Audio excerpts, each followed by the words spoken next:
In this video, I'm going to show you how to delete your TikTok account permanently.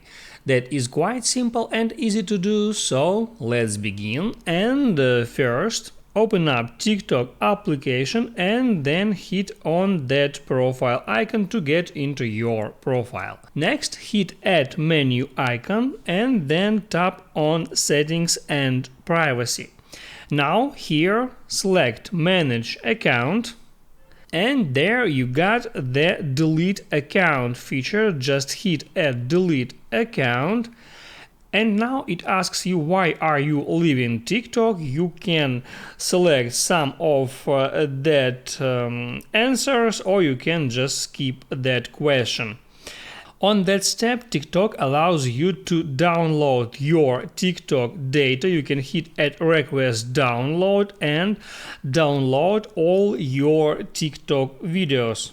And next you can check mark by continuing you reviewed your data request and wish to continue deleting your account. Just hit on Continue.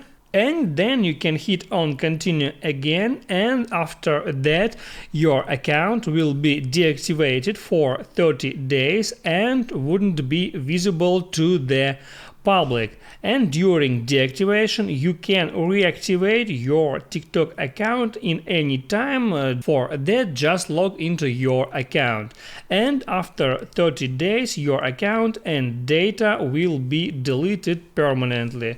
Just hit on Continue, and there you have to enter 6-digit code that has been sent to you on SMS. And now after that, just hit Add Delete Account. That's how it works. If this video helped you out, don't forget to like and subscribe.